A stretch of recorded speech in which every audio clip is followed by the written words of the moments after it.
Not a crazy. Okay. Good afternoon, good morning, welcome to Progressive Soup. My name is Emily Volfantesta, and I'm here with my co-host, David Stevenson. And today we have two wonderful guests. We have Miles Gansfried and Joe Niola. Welcome to our show. And so today we're talking about Bernie Sanders and with the upcoming election coming up, and Bernie Sanders being a Democratic candidate. So we're going to be talking about him today. So, who would like to start? Miles? Well, maybe we should dive into an issue that is near and dear to the hearts, I think, of very many Americans. And that is something that Bernie has been talking about, and that is the terrible divide between the rich and the poor in the country. Right. And, of course, I think we all understand the potential damage that that can do. And this was certainly not something that the Founding Fathers had in mind. And when the country was first coming together, the country was really obviously an agrarian country. And the disparity in wealth hardly existed at first, because mostly, of course, people had small farms.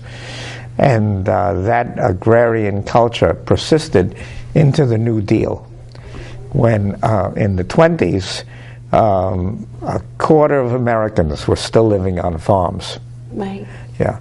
And so there was, I would think, somewhat of a camaraderie among a large part of the population, because they generally had farms that were not terribly big. They were the family farms. But by the time of the end of the Depression, the number of people on farms had dropped considerably. And today I think it's 10% of the population actually live on family farms, less than 10% even. And the disparity of wealth now has arisen because of the amassing of corporate wealth, stocks and so on and so forth, and property that families have. And I can see it just in our family and friends, that it is at a point now where I know that the young people are inheriting money. And it's not like they're the Waltons inheriting $1 billion, right, but they're inheriting millions of dollars. And when people inherit millions of dollars, they're not in the same game that everybody else is. In other words, their retirement is assured. Right. There isn't the prospect of loss of job, right, and income. They have this buffer. And I think what we're creating now is a divided culture in which there are people who are affluent enough that they don't really have skin in the game, as many other people do, where if they lose their job, they're in real trouble. And I think that that's a bad thing. When you have a country that is culturally so divided into people who really have and people who are just hanging on by their fingertips. Right. Yeah.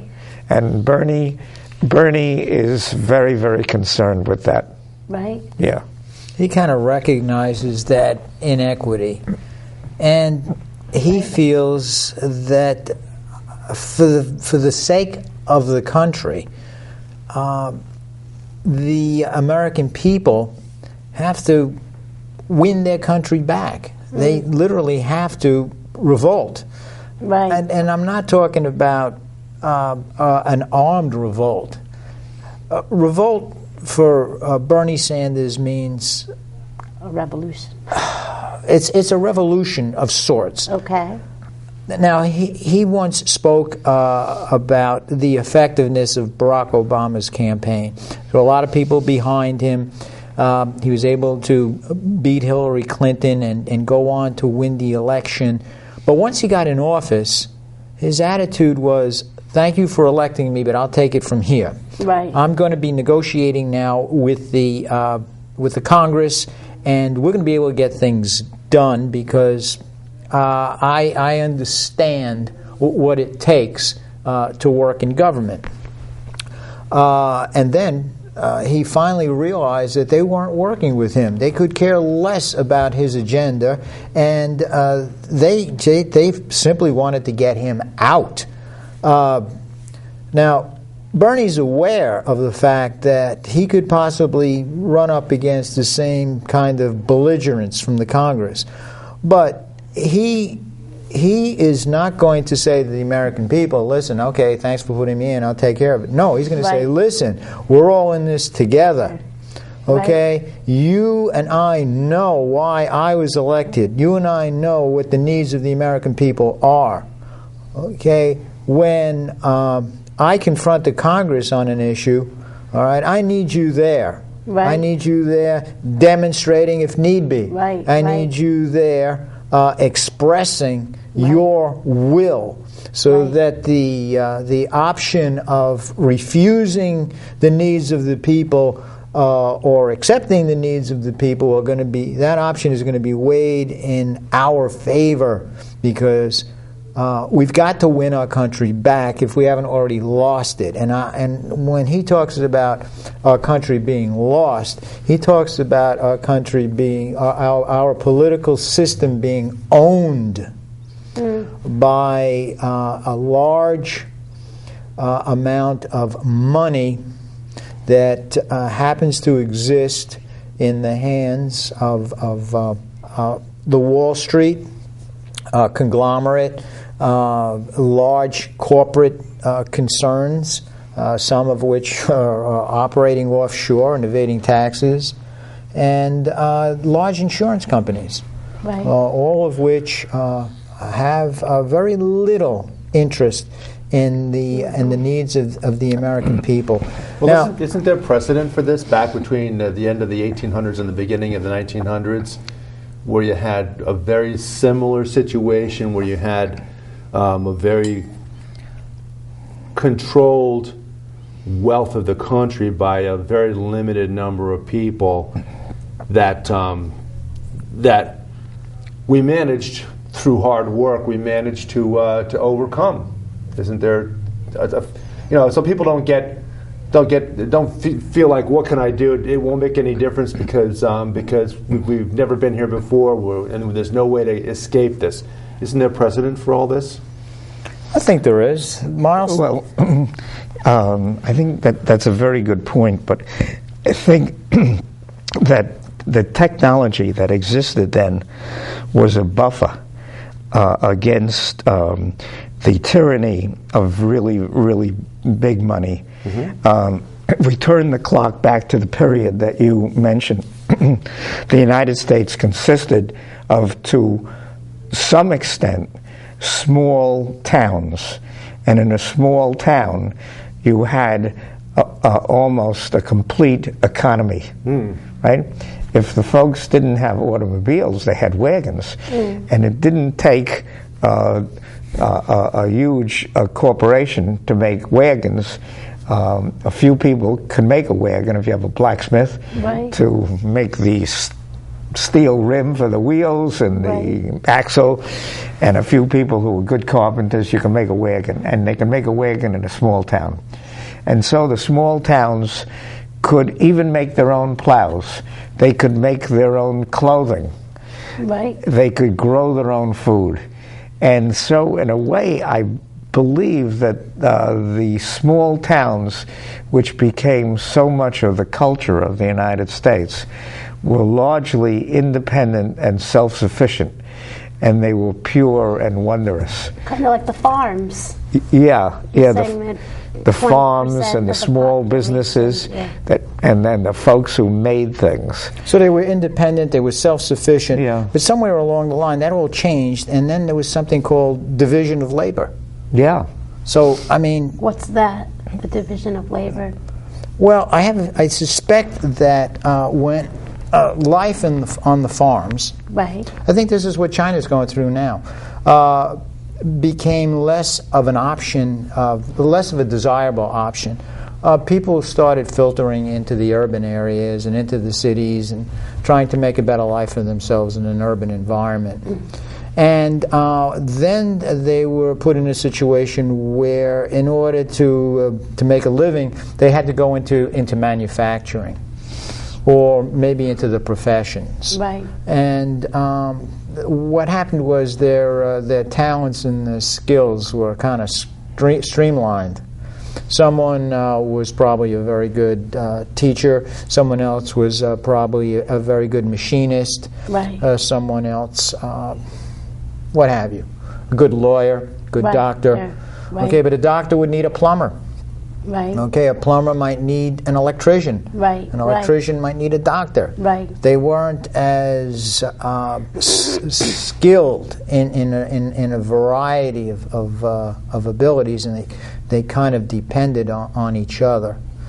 And So here that's a good point, about the dependence. the right? dependency, yeah. Yeah, I think in a small town, I think of the play by Thornton Wilder, Our Town. Right, yes. And there is this atmosphere in which life is connected. Yeah. And I think that's what that play was largely about. The connection of life. Yeah. And the fact that people could depend upon each other. Yeah.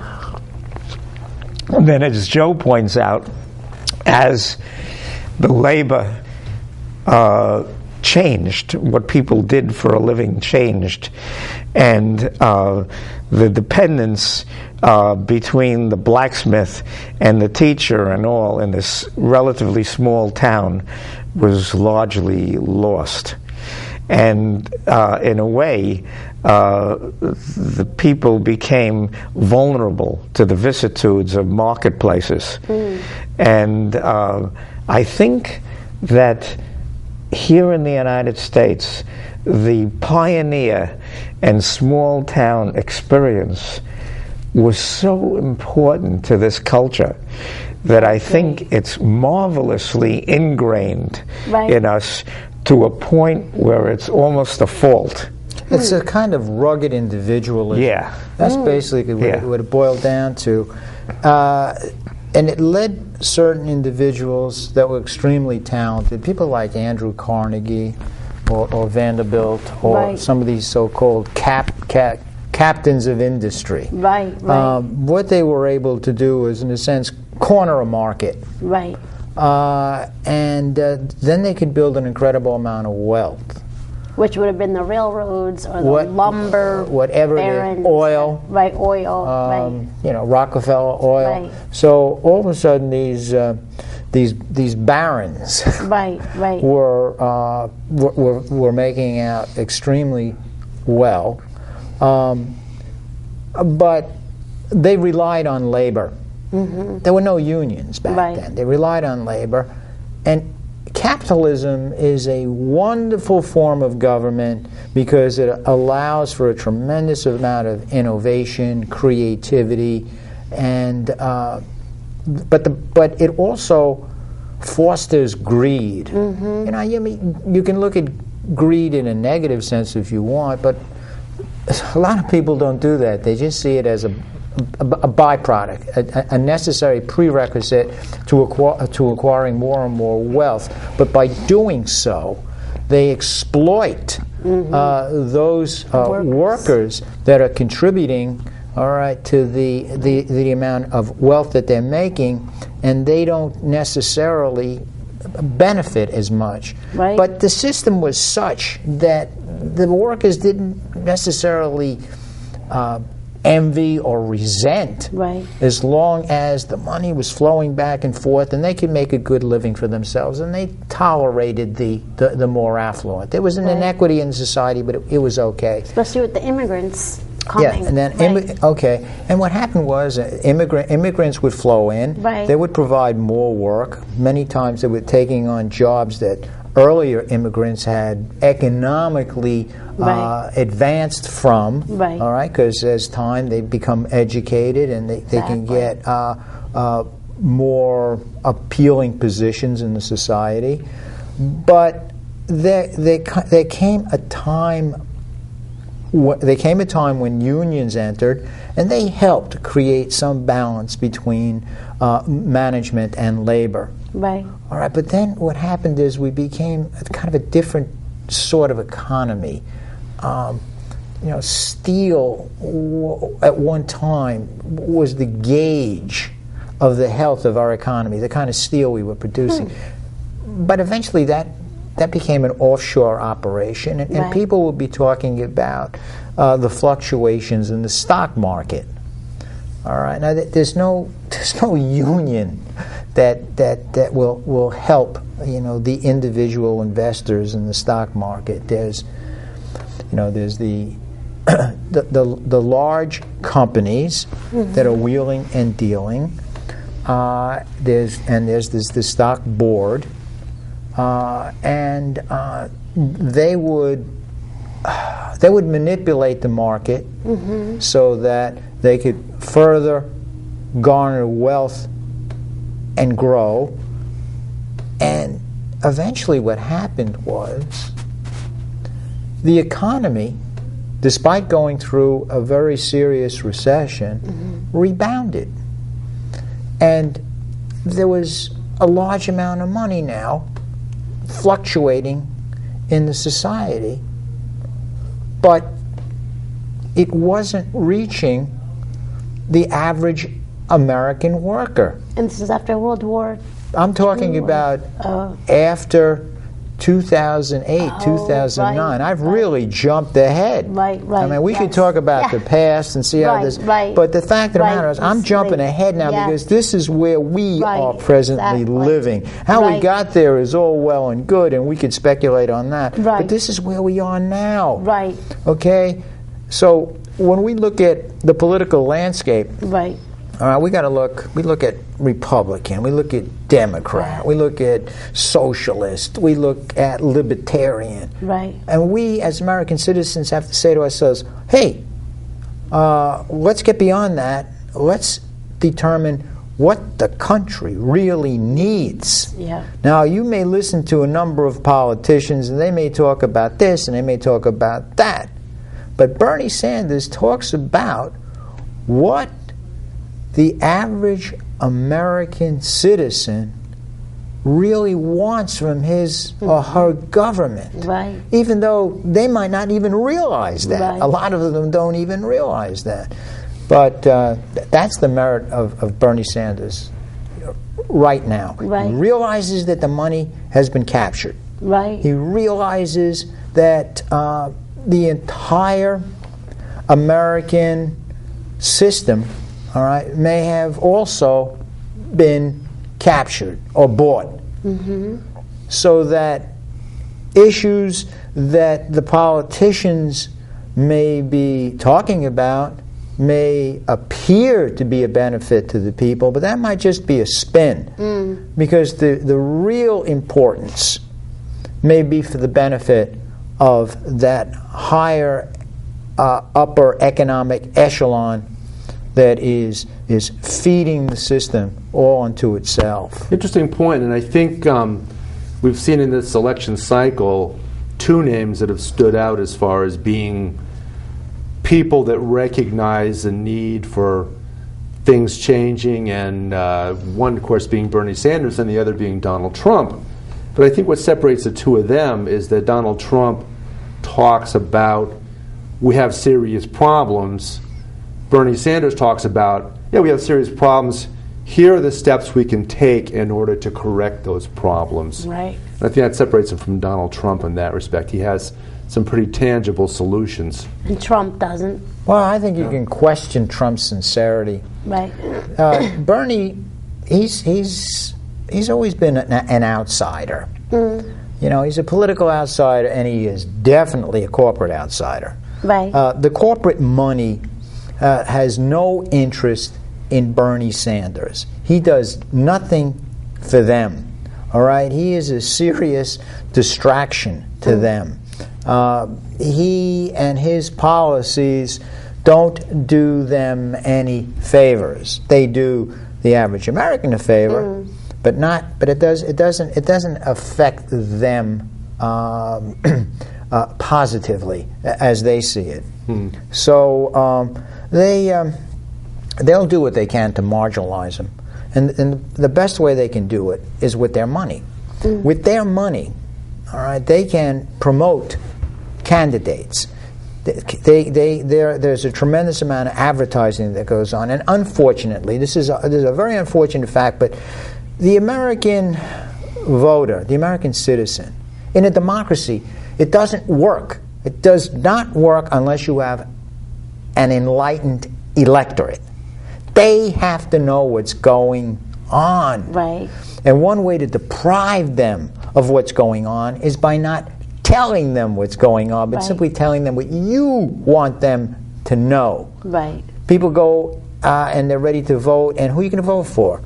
Are you going to vote for Hillary or Trump? Oh, yeah, Trump. Oh, yeah, Hillary. What about Bernie Sanders? Who's Bernie Sanders? Right. You follow?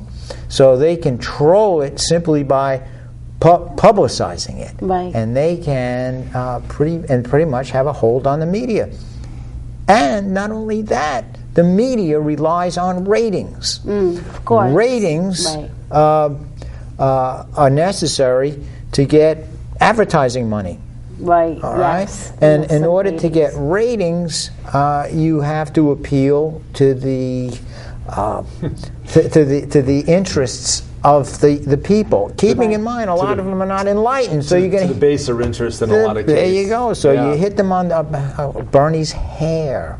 Right. How Hillary is dressing. Right. Well, they said who Trump insulted. Right. All right. Right. Who cares? Start talking about Glass-Steagall. No, they don't want to know about Glass. They don't know. You know, this. If I could interrupt. Go ahead. This. This election is coming at a time that may not be terribly fortuitous for a socialist or a progressive candidate, because the business cycle has come out of a dreadful time. Turning the clock back 4 or 5 years, the unemployment rate was up at that point about 7.5–8%, and it had been as high. In 2009, when President Obama it had been 10%. Hemorrhaging 800,000 jobs a month. Exactly. And that turned around with the stimulus package. So if along came a Bernie Sanders at that time, I think people would have been properly receptive in the same sense that they were receptive during the Depression. Right.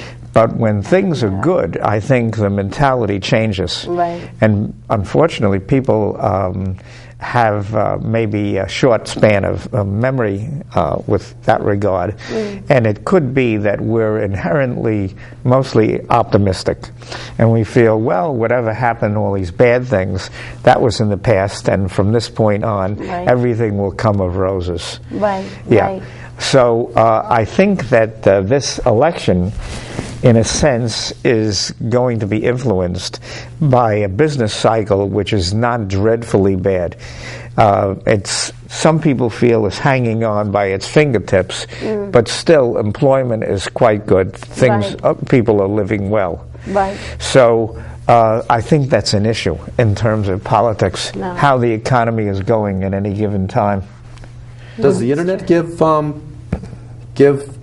candidates like Bernie Sanders a bit of a leg up, not just with young people, it seems, but in everybody, because you want to know about a candidate's positions on the issue. You can go to BernieSanders.com, HillaryClinton.com, Donald Trump, Ben Carson. You can go to all these candidates, and you can at least get their take on what needs to be done to move forward, to move America into a better place.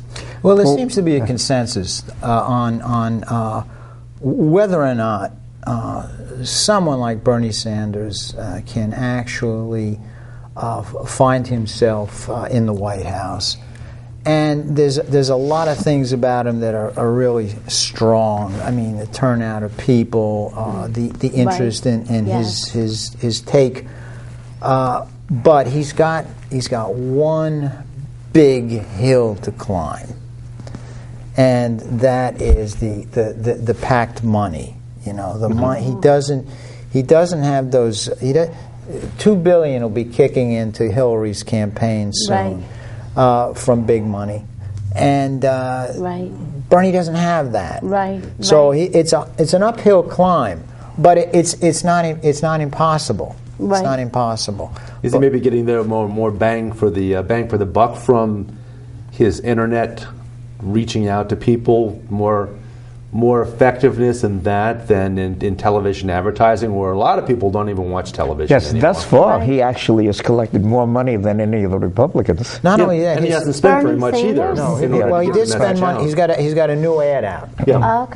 Which I checked, and I like it. I find it very intelligent, very appealing, right to the point. Tell me about it.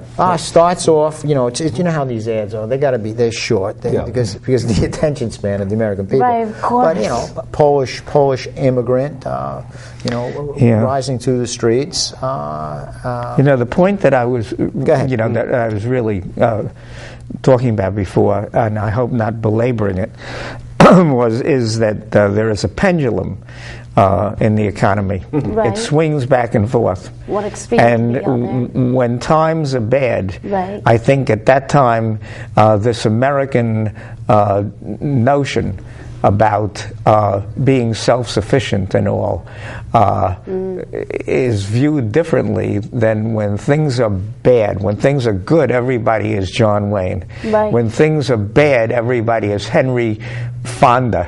Grapes of Wrath. And the Grapes of Wrath. And I think it's unfortunate that there isn't more consistency. I think that's a big issue, because I fear very much that the pendulum swings in the future are going to get worse rather than better. I mean, we have Janet Yellen doing whatever she can to keep things stable, but there are people who say that so much money has been printed that we are headed for a disaster sooner or later. And when that happens, it could be that what happened in 2008 and 9 will seem like a walk in the park. Things could get very, very bad, and the pendulum will swing very, very far. Well, maybe things have to get that bad for there to be a revolution. People say, for there to be, I don't think you're talking about a shooting revolution, but somewhat of a radicalization of American politics, such as happened back in the 30s. Politicians are not really afraid of the shooting revolution. The French are, because they've had that. Well, Smith and Wesson is not afraid of that. No, that would be good times for them, huh? Right. Very good times. Talking a highly hypothetical case here, but that whole John Wayne